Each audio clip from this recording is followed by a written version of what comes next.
विश्वनाथ त्रिपाठी जी की किताब है हिंदी साहित्य का सरल इतिहास। आगे पढ़ते हैं। आज प्रेमचंद से आगे हैं कि उपेंद्रनाथ अश्क जी की बारी आती है। इनका उपन्यास है गिरती दीवारें। 1947 में सामाजिक विषय वस्तु को व्यक्तिपरक दृष्टि से चित्रित किया गया है। इस उपन्यास के प्रमुख पात्र चेतन में समझ है, किंतु विचारों के अनुसार चलने का साहस नहीं।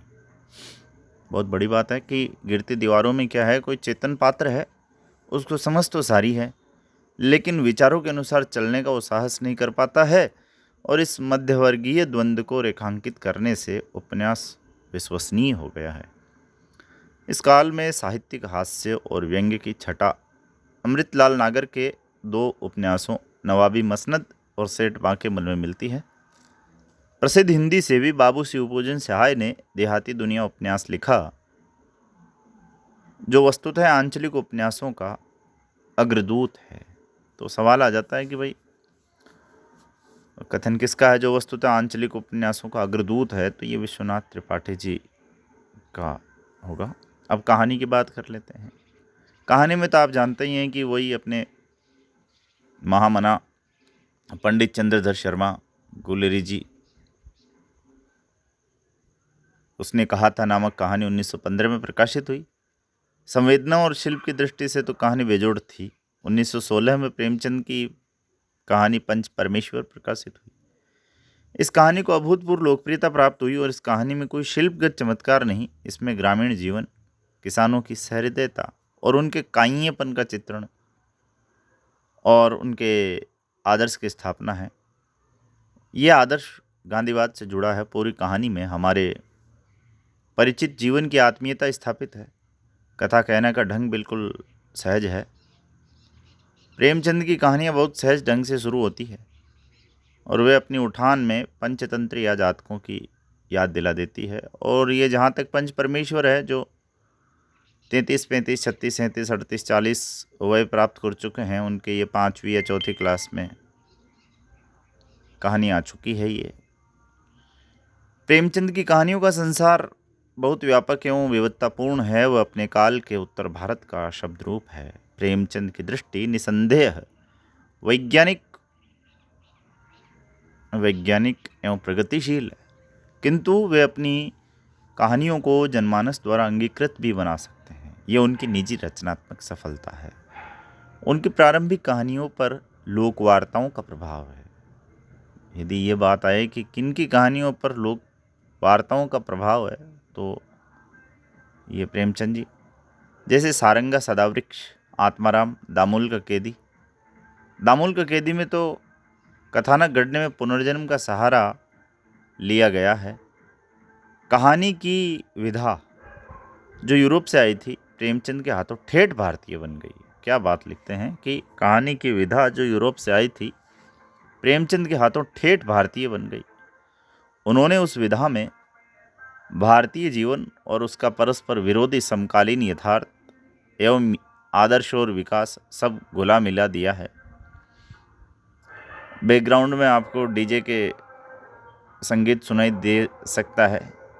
जिस आजकल जो ये गाने हैं, वो भी, उनमें भी लोक तत्व काफ़ी घुल मिल गया है। तो प्रेमचंद की कहानियाँ स्वाधीनता संग्राम के आदर्श से उत्प्रोत है और उनके पात्रों और घटनाओं पर उस युग की समग्र चेतना का दबाव है। प्रेमचंद की बहुसंख्यक कहानियों में आदर्शवाद पाया जाता है। उनका कथानक बोध के आधार पर विकसित होता है। उनके पात्रों में जो अंतर्द्वंद दिखाई पड़ता है, स्थितियों के अनुरोध से है। आदर्शवाद उस युग के व्यवहार में भी दिखलाई पड़ता है। हजारों लाखों लोग सत्याग्रह करते थे, जेल जाते थे, खद्दर पहनते थे, लोग सरकारी नौकरी से इस्तीफा भी दे देते थे। अतः हृदय परिवर्तन उस युग के व्यवहार में यथार्थ बन गया था। नमक का दारोगा, इस्तीफा, मेकू, परीक्षा आदि कहानी इसी तरह की है। प्रेमचंद की संवेदना व्यापक एवं गंभीर थी। व्यापकता का लक्षण यह है कि उन्होंने समाज की सभी श्रेणियों के पात्र अपनी कहानियों के लिए चुने। गंभीरता का लक्षण यह है कि उन्हें कभी कहानी के अंत पर पहुंचने की अधीरता नहीं होती। प्रेमचंद की कहानियों में नारी विविध रूपों में आती है। इस दृष्टि से उनकी बूढ़ी काकी अनुपम है, जो असहाय और हास्यास्पद है। उनकी मानसिकता को समझना महान रचनाकारों के बस की बात होती है। प्रेमचंद की कहानियों को पढ़ने वाला जानता है कि उनकी कहानियों में बच्चों को कितना स्थान मिला है, वे बच्चों की मानसिकता को कितना समझते हैं। ईदगाह और रामलीला कहानियाँ बाल मनोविज्ञान की उत्कृष्ट कहानियाँ हैं। बूढ़ी काकी में उपेक्षिता बूढ़ी काकी की खोज खबर अंत तक छोटी बच्ची ही लेती है, बुढ़े और बच्चे नहीं। पशु पक्षियों को भी प्रेमचंद की कहानियों में अद्भुत आत्मीयता दी गई है। दो बेलों की कथा के हीरा मोती, पूस की रात का झबरा कुत्ता, आत्माराम का तोता हिंदी पाठकों के हृदय में घर कर गए हैं। दो बेलों की कथा तो पराधीनता के विरुद्ध संघर्ष की प्रतीकात्मक कहानी ही है। प्रेमचंद ने ऐतिहासिक कहानियां बहुत कम, लगभग नहीं के बराबर लिखी। ऐतिहासिक वातावरण को लेकर लिखी जाने वाली उनकी प्रसिद्ध कहानी शतरंज के खिलाड़ी है, जो सामंती विलासिता और उद्देश्यहीन जीवन की रचना है।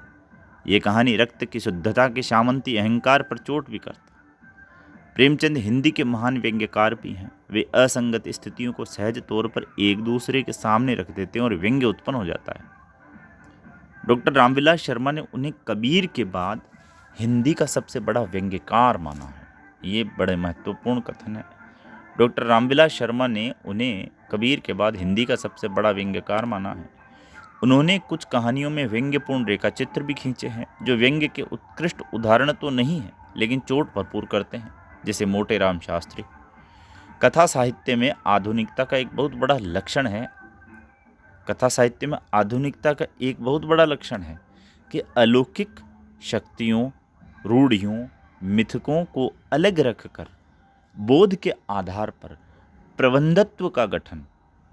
प्रेमचंद की कुछ कहानियां, विशेष रूप से उनकी अंतिम कहानियों में से एक कफन 1930 ऐसी कहानी है जो आद्यंत यथार्थ बोध का आधार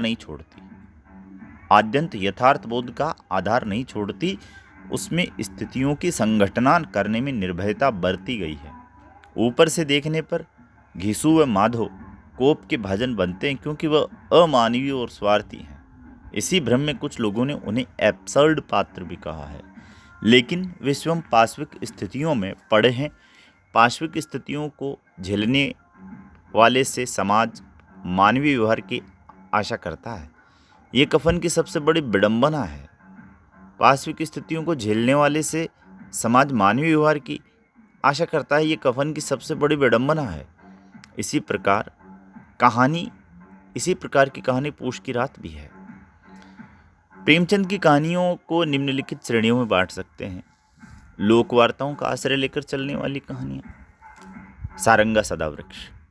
ऐतिहासिक कहानियाँ, दिल की रानी, शतरंज के खिलाड़ी। हृदय परिवर्तन या आदर्श पर आधारित कहानियाँ, मेकू, नमक का दरोगा, इस्तीफा। प्रतीकात्मक कहानियाँ, दो बेलों की कथा। व्यंग्यपरक कहानियाँ, मोटे राम शास्त्री, मोटर के छींटे। पूर्णतः यथार्थ बोध पर आधारित कहानियाँ, कफन, पूस की रात।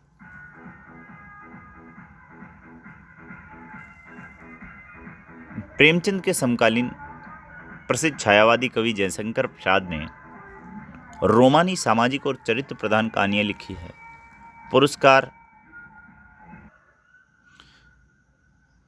प्रेमचंद के समकालीन प्रसिद्ध छायावादी कवि जयशंकर प्रसाद ने रोमानी सामाजिक और चरित्र प्रधान कहानियां लिखी है। पुरस्कार, आकाशदीप, मधुआ, गुंडा उनकी प्रसिद्ध कहानियां हैं। आकाशदीप रोमानी ऐतिहासिक कहानी है। मधुआ प्रेमचंद की और गुंडा उग्र की कहानियों से मिलती जुलती है। मन की गहरी परतों को खोलने का उद्देश्य लेकर चलने वाली कहानियों की शुरुआत वस्तुतः हिंदी में प्रसाद जी की कहानियों से ही होती है। मन की गहरी परतों को खोलने का उद्देश्य लेकर चलने वाली कहानियों की शुरुआत वस्तुतः हिंदी में प्रसाद जी की कहानियों से होती है। राय कृष्ण दास की कहानी अंतःपुर का आरंभ जयशंकर प्रसाद के प्रभाव से लिखित प्रतीत होती है। आज के लिए बस इतना ही, फिर मिलते हैं। धन्यवाद।